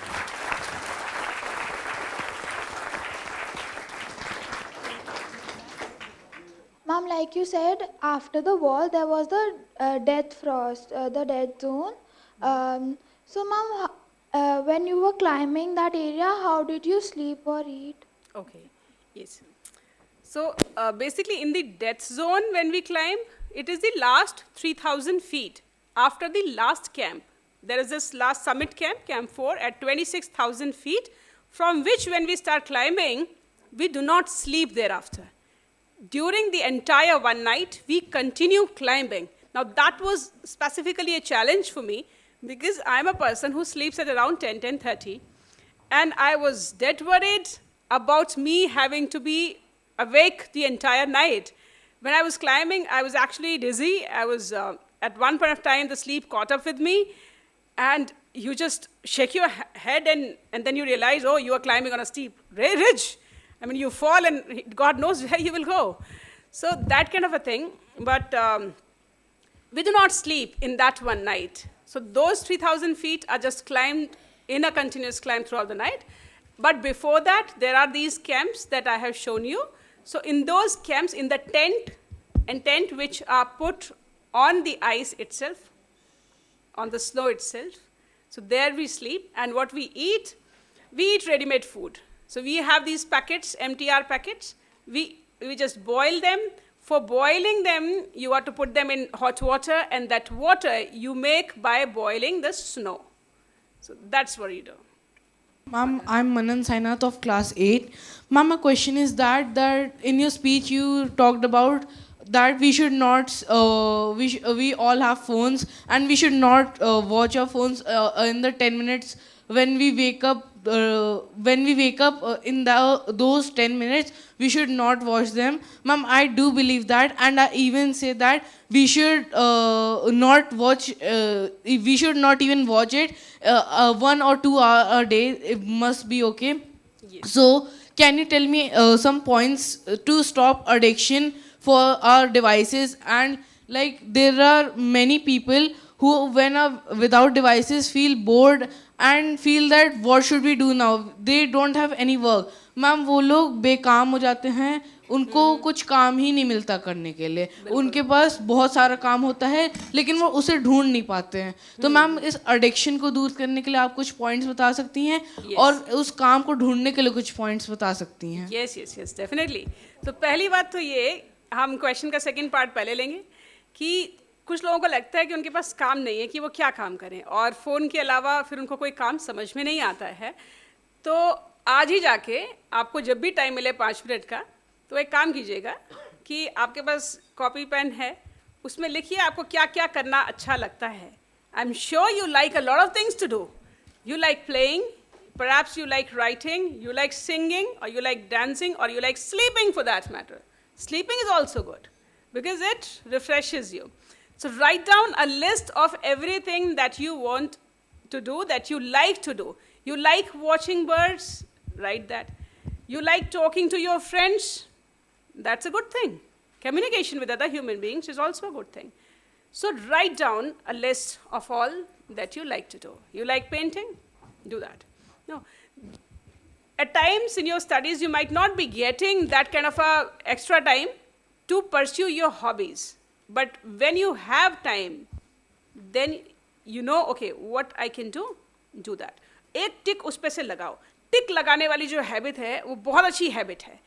जब आप रोज रोज का कुछ लिखेंगे अपने डायरी में, आज मुझे ये करना है, ये करना है, ये करना है. For being alive, for feeling alive, I will do this this this. I will sing a song. Okay, the way I talked to you today, I have a lot of work in the day, but I came to you, I talked to you, and I also incorporated. This is the first time when I have incorporated my entire poem in my talk because I felt like doing it. I wanted to read it, and I found a perfect platform to read it. So I did it for myself, actually, reading that poem. If it had benefited you, it is additional advantage for me. I'm happier, I'm glad for that. But do this sometimes. Do unconventional things sometimes just for yourself. If it is not harming anybody, it might rather benefit somebody else too. So, काम कैसे ढूंढें, उसका तो तरीका ये है कि आज जाके लिखिए कि हमें क्या क्या काम करना अच्छा लगता है. वो तो आपके पास काम ढूंढने का तरीका हो गया. एडिक्शन को कैसे हम ख़त्म करें, तो उसका भी एक तरीका यही है कि जब आप देखेंगे ये काम मुझे करना है, टिक टिक टिक. जब आप 2-4 काम 10 में से अगर आपने 4 कामों पे टिक लगा दिया, तो फिर आपके दिमाग में एक वही एडिक्शन बन जाएगा कि ये मेरे काम टिक होने चाहिए, पूरे काम टिक होने चाहिए. And that's a very good habit to increase your productivity and stop और minimising the wastage of your time through your devices. See devices जो हैं वो आपके पास एक इंस्ट्रूमेंट हैं. उस इंस्ट्रूमेंट का आप क्या यूज़ करेंगे वो आपके ऊपर है. Consciously, and it has become a habit with all of us, I suppose, me included. कभी कभी हम जब स्क्रॉल करने लगते हैं, बिकॉज वो दिखाता रहता है AI आपको, आर्टिफिशियल इंटेलिजेंस, तो आपके 5 मिनट 10 मिनट निकल जाते हैं, आपको पता नहीं चलता. But consciously you got to tell yourself कि बस बहुत हो गया, बिकॉज वो पावर तो आपके पास है ना. कोई दूसरा डिवाइस के पास वो पावर आपने कैसे दे दी, that the device will determine what you do with your time. You should determine. उस डिवाइस को 10 मिनट देने हैं, दे लिए, एंटरटेनमेंट हो गया, fine. Now do something constructive. Ask yourself in each moment, are you doing something constructive. एक चीज़ और है जो मैं करती हूँ, वो ये कि मुझे इससे क्या मिल रहा है. What am I gaining by doing this activity. पूछिए आप अपने आप से, मुझे इससे क्या मिल रहा है. यू विल से प्लेजर, मजा आ रहा है. बट प्लेजर, ओनली प्लेजर तो एनिमल्स का काम है. Only pleasure. Are you getting joy out of it? Joy. दोनों चीज़ों में डिफरेंस करना सीखेगा कभी. There is a lower degree of feeling happy that's called pleasure, and there is an even higher degree. Once you feel that kind of a joy and bliss, you will never go towards pleasures. वो joy जो मुझे mountains में चढ़ के मिलता है, जबकि मुझे बहुत मुश्किल भी होती है वहाँ पे चढ़ने में, but I feel alive. Find that one activity which makes you feel alive. जब आप मोबाइल देख रहे हैं तो क्या आपको alive feel होता है? You just get pleasure. Life feel तब होता है. अभी एक छोटी सी घटना हुई जिसको मैं आपके साथ शेयर करना चाहूँगी. I remember this is something associated with these flowers. I came here and I said, wow, what a pleasant coincidence, because a few days back I had clicked a picture of these flowers. These are blooming in our house also. और मुझे उसको देख के, कुछ उसमें फूल खिले हुए थे एंड देयर वाज अ बड. तो 4-5 फूल और एक बड. And suddenly a thought came in my mind, and I just wrote it down and posted on Facebook. So that thought was, a bud, when closed, is sheltered by the natural elements. And if it is opened, if it is opened, it becomes susceptible to the sunshine as well as the storm, rain, and heat. But the destiny of the bud is to feel the sunshine after all. So with the sunshine, with opening up, the sunshine will also come, but will also come the rain, storm, and wind. But the destiny of the bird is to feel the sunshine after all. I posted it on the Facebook and somebody asked, what is the name of this flower? To admit it, honestly, I did not know. And I wrote it that I do not know, never bothered to know. I wrote this, never bothered to know. So somebody who is close to me, I respect him a lot because he was also instrumental in me going to my adventure activities. So he asked me, this never bothered to know bothers me. And my answer was, sir, I understand your point. Because in the worldly realm, for keeping record, it is important to know the things' names or the people's names for that matter. But in the surreal, the names are not at all required. Because at that one moment, I was just stuck by the beauty, I was just stuck by the thought, and I felt so one with it. You know, those kind of moments, you must write or you must feel those kind of moments in your life. Has it ever happened to you that you saw a person after a long and you just forgot yourself? That was joy. Perhaps your parents when you see. I used to be in the military field 6 months away from my family. When I saw them for the first time, that first moment of seeing your loved ones is called joy. That first moment when you look at something and you forget everything else is called joy. And at that moment, you do not require names. You do not need to know what this flower is called. You do not need to know who this person is called. So you must strive to have those kinds of joyful moments in life. They will only come when you leave your mind open. Device अगर आप देख रहे हैं, तब तो आप external चीज़ें भर रहे हैं अपने दिमाग में, खाली जगह कहाँ छोड़ी? तो पहले जब खाली जगह छोड़ेंगे अपने दिमाग में, तब कहीं जाके कुछ सुंदर उसमें आपको फील होगा. तो हमेशा बाहर से भरने की ज़रूरत नहीं है, कभी कभी अंदर के थॉट्स को उपजने की मुहूर्त दीजिए, कभी कभी उसमें उपजने की समय दीजिए आप अपने आप को. तभी मैंने कहा कि मिनिमम, जैसे आपने कहा बच्चे कि कम से कम 1 या 2 घंटे, yes, if you can do that's wonderful. But अगर वो नहीं कर सकते हैं 2 घंटे का काम, तो कम से कम 10 मिनट आप देखिए. You will be surprised to see what bad thoughts come in your mind initially. You will be surprised to see कि जब आप सुबह उठते हैं आपके दिमाग में क्या वाहियात थॉट्स आते हैं. देखिए आप अपने आप को. क्यों? बिकॉज आपने वो दुनिया भर का न्यूसेंस अपने दिमाग में भरना जारी रखा है रोज रोज. लेकिन जब आप वो क्लींजिंग करेंगे, कम से कम 1 महीने के करीब 10 दिन ही करिए, तब आप देखेंगे you will realise that you are a beautiful person inside. Then you will see कि तब क्या थॉट्स आते हैं. तो कभी बाहर की चीज़ों को देखने के बजाय खुद को जानने की कोशिश करें. सिर्फ 10 मिनट लगते हैं. Ma'am, like you said that you climbed the world's tallest volcano. So, ma'am, like what condition was it in? Like it was dormant or like active? I have climbed Asia's highest volcano. World का highest volcano अभी चढ़ना बाकी है, तो उसकी तैयारी चल रही है ना. It would again require financial management at my part. So I do need financial funding for that. I'm looking for it. जब वो हो जाएगा तो फिर आप कुछ सालों बाद सुनेंगे, हो सकता है कि इतने सालों बाद में again I was able to do it. लेकिन हाँ, एशिया का हाईएस्ट वॉल्केनो जो ईरान में है, माउंट दामावंत, वो मैंने चढ़ा 2015 में. वो एक डिफरेंट पीक है altogether from the Himalayan peaks, क्योंकि वॉल्केनो है, डोमेंट है ऑफ कोर्स. अभी बहुत सालों पहले इरप्ट हुआ था, अभी रिसेंटली इरप्ट नहीं हुआ है, लेकिन उसमें से सल्फर निकलता रहता है. जो टॉप के पास है, पीक के पास से, थोड़ा सा पीक से और पीक से बिल्कुल नीचे से जब हम देखेंगे तो वहाँ से सल्फर कंटिन्यूसली निकलता रहता है धरती में से. And that makes it more challenging and more interesting, because as you go higher you have lesser amount of oxygen already, but if sulfur is also amalgamated in that oxygen, then of course you have a greater amount of challenge in front of you in terms of breathing. So that happened. और दूसरा, वहाँ की topography थोड़ी सी अलग है. जो बहुत समय पहले वॉल्केनोस में से निकला होगा लावा, आपने सबने ज्योग्राफी में वॉल्केनो पढ़ा होगा, है ना. ज्योग्राफी, हिस्ट्री, इकोनॉमी, सब सारे सब्जेक्ट्स एक जैसे ही हैं, जुड़े हैं एक दूसरे से. शुरुआत ही हमने कहाँ से की थी? Leonardo da Vinci. Learn how to see, realize that everything is connected to everything else, है ना. तो ज्योग्राफी से हिस्ट्री जुड़ी है, क्योंकि अगर कहीं डेजर्ट ना होते तो कोई दूसरा आदमी वहाँ से निकल के तराई की तरफ क्यों जाता, है ना? कहीं नदी ना होती तो वहाँ पे सिविलाइजेशन क्यों बनती? तो ज्योग्राफी से हिस्ट्री जुड़ी हुई है और हिस्ट्री से इकोनॉमी जुड़ी हुई है, क्योंकि इकोनॉमिक रीजंस की वजह से इंसान बहुत सारी एक्टिविटीज़ करते हैं। तो इसलिए जब भी आप पढ़ें तो ऐसे पढ़ें, ऐसा हुआ ज्योग्राफी में, अच्छा इसमें लिखा है यहाँ पे कभी एक वोल्केनो फूटा था, ठीक है, तो फिर उसके बाद क्या क्या हुआ होगा वहाँ पे, उसके बाद कुछ एक पर्टिकुलर टोपोग्राफी बनी होगी तो उसके बाद में वहाँ पे कुछ एक पर्टिकुलर तरह के फूल या पेड़ पौधे बने होंगे, वहाँ पे कुछ जानवर रहने लगे होंगे, इस तरह से पढ़ें।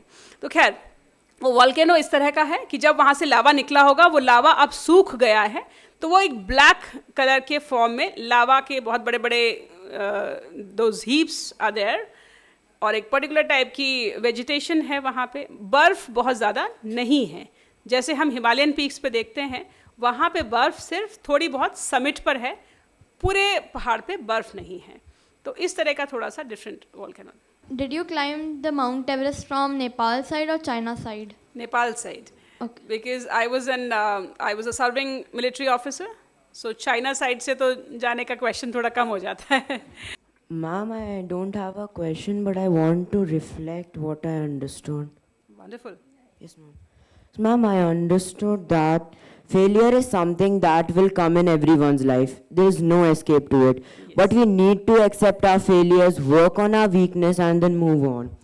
And if we want to achieve something in life, if we have a dream, we need to put everything at stake, work for it, and if we achieve it, then there is a divine feeling that comes from inside. And if a person has this feeling that I am much in within than rather I'm outside, then a person can be from nothing to anything to be everything. Wonderful. Oh, wonderful. Thank you, You ma'am. have summed up my talk so beautifully.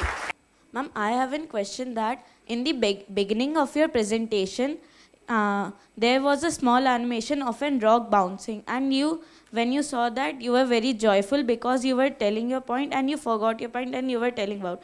And you said that I will tell you about this about after later. Ma'am, can you explain it now? Why did you add this animation, ma'am? Yes, of course. See, you will bump like this in life also multiple times. There would be this kind of falling from somewhere above. You will feel that sinking feeling when you fall. Now, when you fall, you have this kind of a sinking feeling, and this falling is synonymous.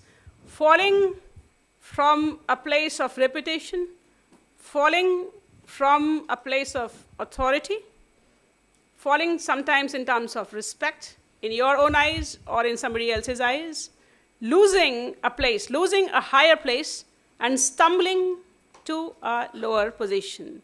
It will happen many a times in many aspects in life. So this animation was to symbolize that kind of a falling. You are very young right now, but I'm sure that you must have felt it in limited context, at least till now, in your interaction with your friends, in your interaction with your parents. Sometimes your parents have expectations, your teachers have expectations. If you are not able to fulfill them, you feel this kind of a fall from that kind of a higher position now to this. So it was to symbolize this. And what was the message written on that? It was like, if you fall, don't cry, introspect. I think it was this. So, or if you hit the rock bottom, then remember that the only way from here is upwards. So whenever you have this kind of a sinking feeling, oh God, what have I done? Or whenever you have this kind of a feeling, I'm not feeling good about myself, then remember this. If you hit the rock bottom, then imagine a circle. Where do you go then from there? You only go upwards. You had a terribly painful quest to climb Everest. And when you reached the top, did you think the view, the result, was worth the pain and hard work? Yes, actually, as we say that more than the summit, more than the destination, it is a journey that enriches you. So of course, the transformation that happened within was because of that painful journey. Recently in an interview, somebody asked me, if you could go back in time and change anything on your expedition, what would you change? And I said, I wouldn't like to change anything. Yes, that ego clash happened with a person, which made my life really difficult and challenging on the Mount Everest. But if that had not happened, how would I have realized how strong and resilient I am, even in the face of cynicism and harshest opposition, even in the lack of resources? I have that much of a strength. I realized this. I discovered myself.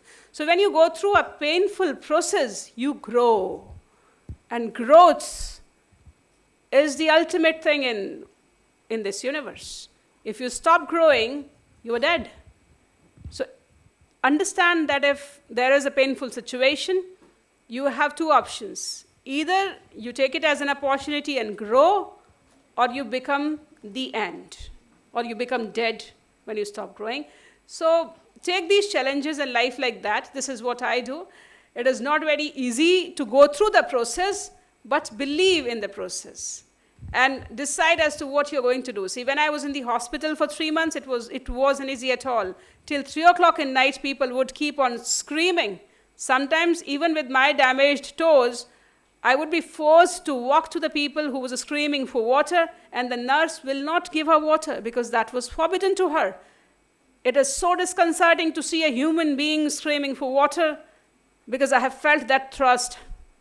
When I was coming back from the Everest after the summit, I was extremely thirsty to this point that if there was a point when I thought that there was a person coming in front of me with water, I was requesting for water from everybody, and people kept refusing. So there came a point when I just couldn't take it any longer, my body. I was dead, exhausted, and dehydrated. And I thought perhaps if he also doesn't give me water, I'm going to snatch it. So I felt that thirst. I felt that thirst when I started eating snow, because we had no water.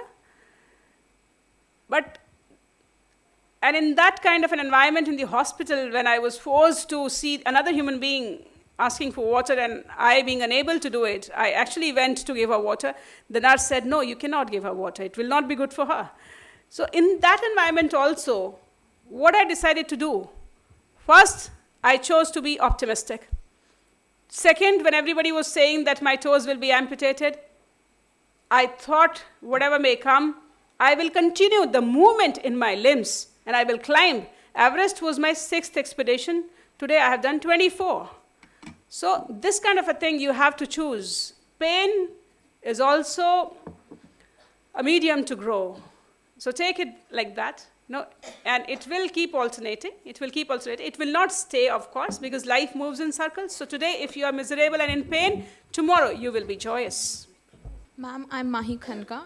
And I wanted to ask you that, ma'am, how did you block all those negative thoughts? Miss, like I know, miss, I believe that what we have, like we are all made of energy, and what we give to the universe gives us back. And miss, like if we give negative thoughts, we'll receive negative thoughts. And if we give positive thoughts, we'll receive positive thoughts. So miss, when you were, like you were almost frostbitten, miss, how did you think and block all those negative thoughts that like one wrong step and I might fall down immediately? Miss, how did you block them? I'll give you my secret. My secret is that I harness these thoughts, I store these thoughts within me over a period of time. Now, I'm a great hoarder. So what I keep doing is, I read a lot of books, as I told you, and I keep storing these books consciously or unconsciously in my mind. Of course, whatever you read will get stored in your mind, whether you remember it later or not. It will go into your subconscious mind. So what I have experienced repeatedly on mountains is, whenever I am faced with a tough situation, like there might be a wind blowing, there are endless number of times when I was stuck in life and death situations. So I'm really grateful to be alive here. And I have realized that from somewhere there would be a line of a motivational song, perhaps. So what we hear for that matter, what we read, it goes into our subconscious. In difficult moments, it springs up. So that is why I say, be very conscious as to what you are getting into your mind. Kachra to nahi hai. It has to be something strong, something beautiful, something substantial, and it has to be done every day. So रोज अगर आपने कुछ अच्छा पढ़ा, वो आपके दिमाग में, आपके जहन में जाके बैठ जाएगा. When you are faced with difficulties in your life, तब कहीं ना कहीं से स्प्रिंग अप होगा and that will give you strength. एक रुडियर्ड किपलिंग की पोएम है If. So that poem If, I was stuck in a slow blizzard for 6 hours on Mount Kamet. और वो पोएम की मुझे पूरी लाइनें याद नहीं हैं, लेकिन जब जिंदगी और मौत के वहाँ पे मोमेंट्स आ रहे थे, and when I actually felt this, जो भी आपने कहा when you feel at the rock bottom, I felt कि मैं अपना एंकर खोलूं और नीचे गिर जाऊं, तो ये जिंदा रहने की स्ट्रगल से बेहतर है, आसान है. Because every step was becoming a misery जब वो पूरा स्नो बह बह के हमारे ऊपर आ रही थी. And then suddenly from somewhere that If sprang up in my mind, और उसका एक वर्ड है कहीं से जो मुझे वो एक वर्ड ही याद रहा, पूरी पोएम की लाइन भी याद नहीं. Hold on. You go and read that, perhaps that word is there, hold on. And that hold on just kept repeating in my mind, hold on, one more step, hold on, hold on, hold on. 6 घंटे hold on पे बीत गए. And that is why I'm alive today. So it happens like this.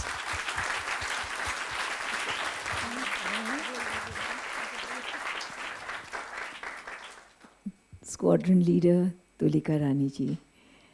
Words completely fail me when I have to thank you for what a motivational talk you've given today. It was really fantastic. You said that when you have a child of your own, you're going to get that child's admission done in Jaipuria school. Let me tell you that you have these 4,000 children of Jaipuria school to begin with. And please adopt our school. Adopt our school and come to us and speak to our children more and more, because we need such motivational speakers like you. Are really few and far between. Fantastic. Our principal, Mrs. Pramini Chopra, would like to say a word of thanks. For me, it is a dream come true, having you here. I've heard you earlier as well. And the first time, children, you may not be knowing, but we called her because we had the personal transformation project. That was perhaps in 2014. And because I wanted children to not pick up personalities about whom they had read in books. I wanted them to pick up somebody who is associated with the city, somebody who has lived all this and is very much there. That was my reason for telling my principal at that time to invite you. I'm sure you remember the auditorium at that time. It was arranged the way it's arranged in the examinations. True. So after that, I've always longed to call you, but it has taken so many years. And children, I must tell you one thing, that she asked me, what do you want me to speak on? I said, we just want our children to be spiritually connected.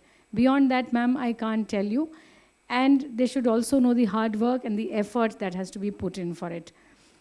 You've said, you've actually, whatever ma'am and all the speakers have been stressing on, you've said, you've built on that and strengthened that feeling. And thank you so much for reiterating that plants have to be looked at, beauty has to be observed, people have to be there with you all the time. Find that inner connect, read something good every day, and keep away from the gadgets for some time. These are the things we teachers stress on, and in this school in particular. So, you know, you validated what we've been saying, and you validated it so, so powerfully. I've seen how children have listened to you. Once again, truly grateful. Thank you so much for spending so much time with us. Thank you.